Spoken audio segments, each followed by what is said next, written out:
창세기 29장 15절에서 30절 말씀입니다. 라반이 야곱에게 이르되 내가 비록 내 생질이나 어찌 그저 내 일을 하겠느냐. 내 품삯을 어떻게 할지 네게 말하라. 라반에게 두 딸이 있으니 언니의 이름은 레아요 아우의 이름은 라헬이라. 레아는 시력이 약하고 라헬은 곱고 아리따우니 야곱이 라헬을 더 사랑함으로 대답하되 내가 외삼촌의 작은 딸 라헬을 위하여 외삼촌에게 7년을 섬기리이다. 라반이 이르되 그를 내게 주는 것이 타인에게 주는 것보다 나으니 나와 함께 있으라. 야곱이 라헬을 위하여 7년 동안 라반을 섬겼으나 그를 사랑하는 까닭에 7년을 며칠같이 여겼더라. 야곱이 라반에게 이르되 내 기한이 찼으니 내 아내를 내게 주소서. 내가 그에게 들어가겠나이다. 라반이 그곳 사람을 다 모아 잔치하고 저녁에 그의 딸 레아를 야곱에게로 데려가매 야곱이 그에게로 들어가니라. 라반이 또 그의 여종 실바를 그의 딸 레아에게 시녀로 주었더라. 야곱이 아침에 보니 레아라. 라반에게 이르되 외삼촌이 어찌하여 내게 이같이 행하셨나이까. 내가 라헬을 위하여 외삼촌을 섬기지 아니하였나이까. 외삼촌이 나를 속이심은 어찌 됨이니까. 라반이 이르되 언니보다 아우를 먼저 주는 것은 우리 지방에서 하지 아니하는 바이라. 이를 위하여 7일을 채우라. 우리가 그도 내게 주리니 내가 또 나를 7년 동안 섬길지니라.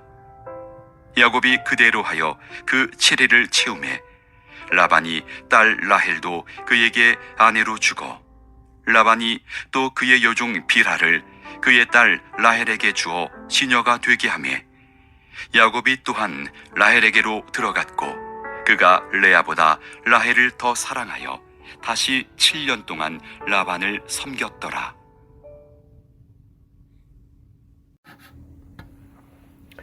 디모데후서 3장 16절에 보면은 이런 말씀이 있습니다. 모든 성경은 하나님의 감동으로 된 것으로 교훈과 책망과 바르게 함과 의로 교육하기에 유익하다라는 말씀이 있습니다. 이 말씀은 성경의 기능을 이야기를 하고 있습니다. 성경이 교훈을 주고 책망을 주고 바르게 함을 주고 또 의로 교육한다라고서 하나님께서 말씀을 하시는 것입니다. 이 말은 더 풀이하면은 어떤 의미가 있냐면요. 하나님께서 우리에게 그렇게 하신다는 것입니다. 하나님께서 우리를 말씀을 통하여 교훈을 주시고 책망하시고 바르게 하시고 의로 교육하신다는 것입니다. 이유가 무엇일까요? 목적이 무엇일까요? 17절을 보니까 이런 말씀이 있습니다. 이는 하나님의 사람으로 온전하게 하며 모든 선한 일을 행할 능력을 갖추게 하려 함이다라는 말씀을 하십니다.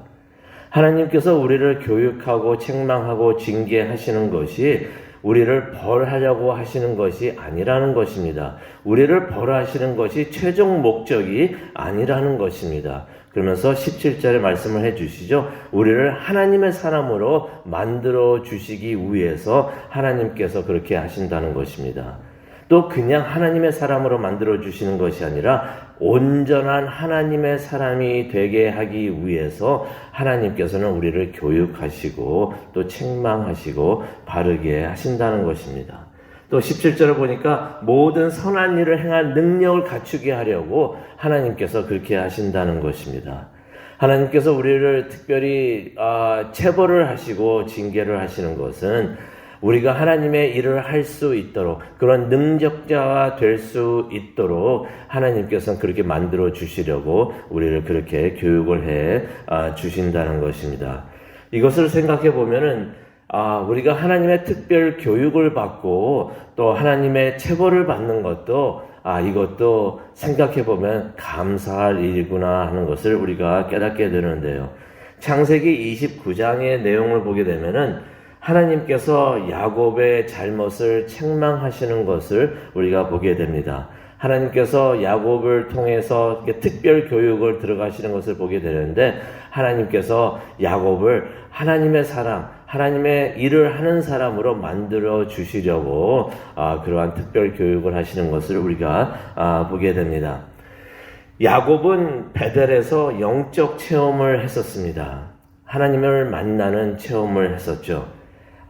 우리도 하나님을 만나기를 원합니다. 하나님을 만날 때 변화되는 것을 우리가 보게 되는데, 야곱이 하나님을 만나면서 변화된 삶을 이제부터는 살게 되는 것을 우리가 보게 됩니다.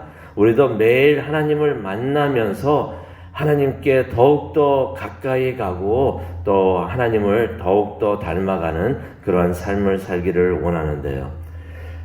그러했던 야곱, 산 위에서 영적 체험을 한 후에도 야곱이 아픈 경험을 하는 것을 우리가 보게 됩니다. 이것을 보면서 우리가 한 가지 더 깨닫게 되는 것이 있습니다. 우리가 이 정도면 많은 영적 체험을 했고 영적인 사람이다라고 생각을 할 수가 있지만은 우리가 아직도 많이 부족한 사람이구나 하는 것을 깨닫게 됩니다.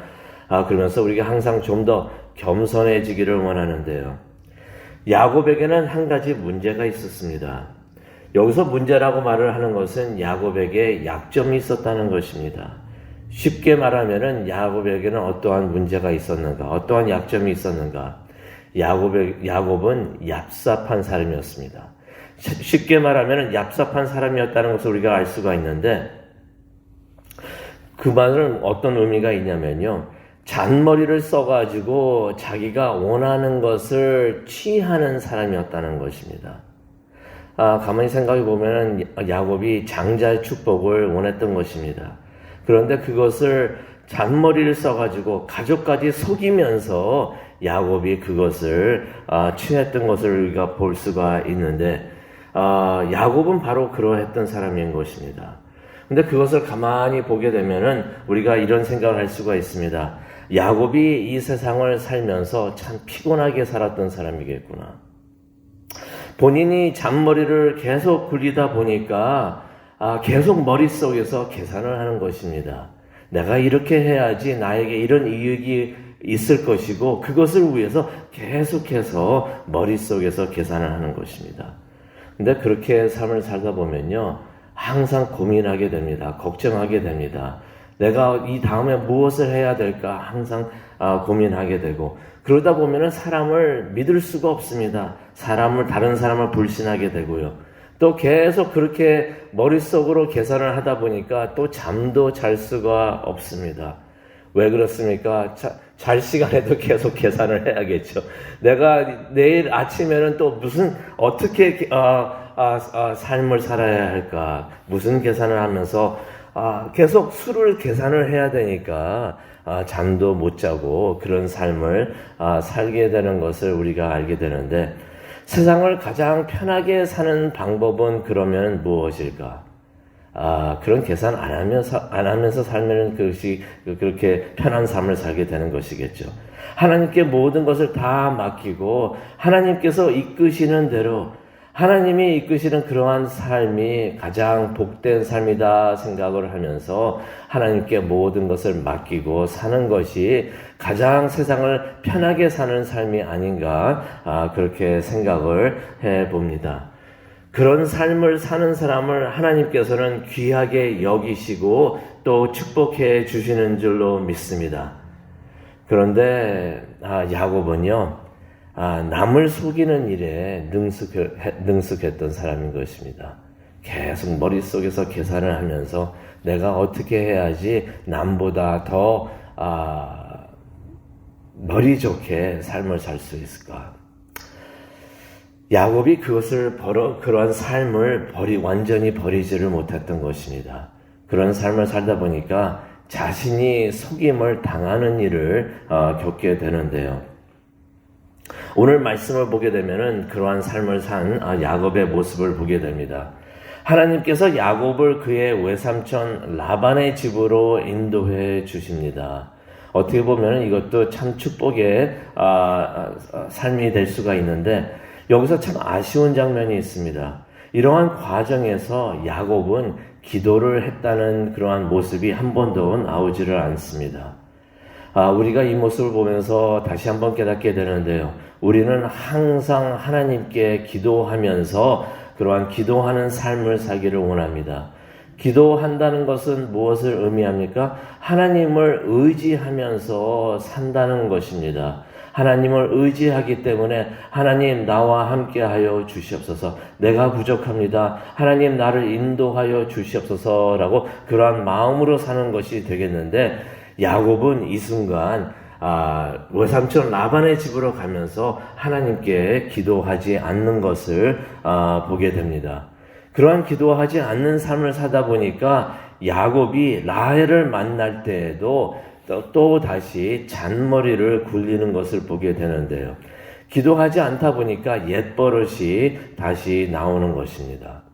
무슨 말을 하고 있는 것입니까? 우리가 7절, 어저께도 봤죠? 7절을 보게 되면은 야곱이 외삼촌의 목자들을 들로 잡고 보내려고 합니다. 들에 가가지고 이제 양들을 치라고 이렇게 말을 하고 있는데요. 그의 속마음은 어떠했었는가? 라헬이 오고 있다는 소식을 그 말을 듣자마자 그런 일을 하려고 합니다. 무슨 말입니까? 라헬이 오는 것을 보면서 혼자 목자들하고 함께 라헬을 만나는 것이 아니라 혼자 라헬을 만나고자 하는 그런 마음에서 그렇게 하는 것을 우리가 보게 되는데요. 하지만은 야곱의 뜻대로, 야곱의 생각대로 되지 않는 것을 우리가 보게 됩니다. 그런데 성경을 보게 되면요, 외삼촌 라반에게는 딸들이 둘이 있었다고 합니다. 16절을 보게 되면은 레아하고 라헬이 있었다는 것을 우리가 보게 되는데요.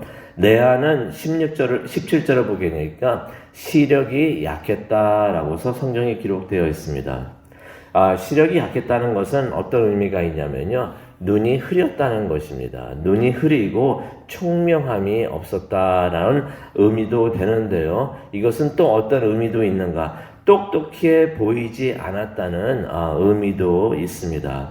레아가 있었는데 레아가 첫째입니다. 그런데 그리 똑똑해 보이지 않은 딸이었다라는 의미도 성경에 있습니다. 그런데 반대로 라헬은 어떠했는가? 17절을 보니까요. 곱고 아리따웠다라고 성경에 나와 있습니다. 야곱에게 그렇게 보였다라는 의미도 있는 것입니다. 이 말은 어떤 의미가 있는가? 야곱이 라헬에게 마음이 갔다는 것입니다.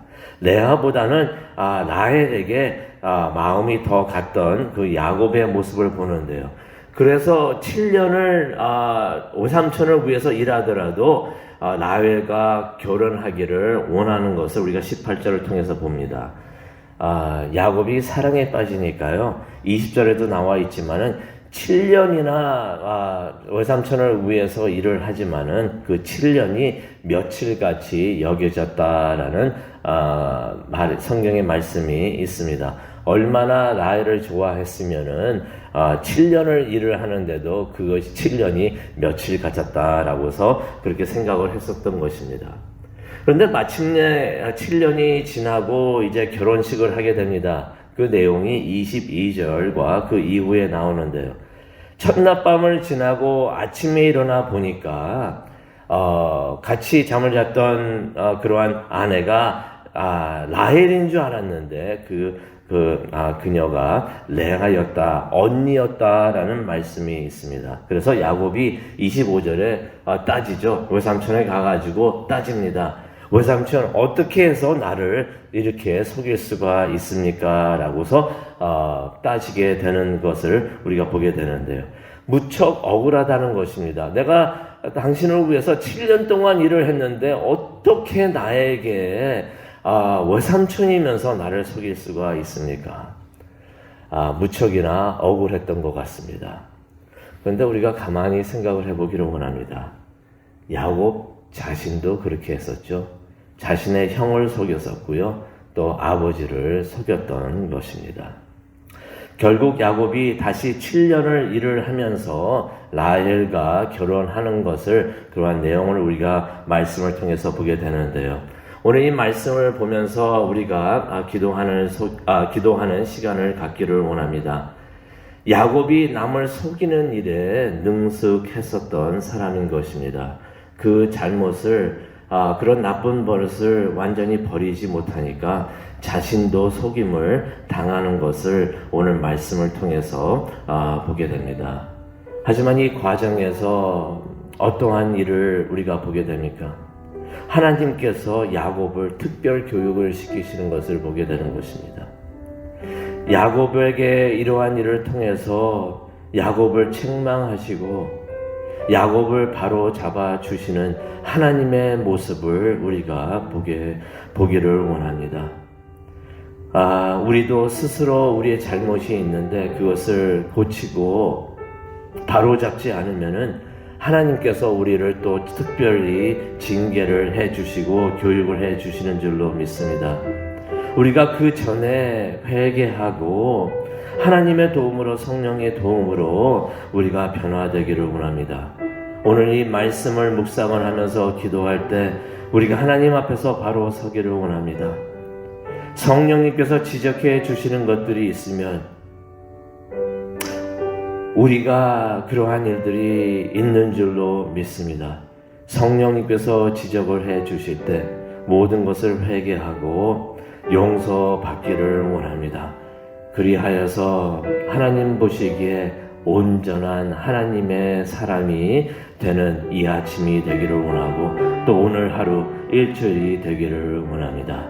하나님과 그렇게 함께하는 우리 모두가 되게 성령님께서 함께 해주시기를 간절히 축원합니다. 기도하시겠습니다. 사랑과 충만하신 하나님 아버지 감사합니다. 오늘 이 아침 야곱의 이야기를 통하여 하나님께서 사랑하시는 야곱을 특별히 교육하시는 것을 보면서 우리 하나님 앞에서 우리가 바로 서기를 원합니다. 우리에게 부족한 점이 많이 있고 잘못된 점이 많이 있는데 하나님 앞에서 우리가 바로 서기를 원합니다. 성령님이 이 시간 오셔서 하나하나 지적하여 주시옵소서. 겸손히 하나님 앞에서 교육을 받고 하나님 앞에서 고침을 받고 온전한 하나님의 사람이 되는 우리 모두가 될 수 있도록 하나님 은혜 내려 주시옵소서. 하나님의 인도하심을 받는 귀한 시간 되기를 간절히 원합니다. 인도하여 주시옵소서. 이 모든 말씀 예수님의 이름으로 기도합니다. 아멘.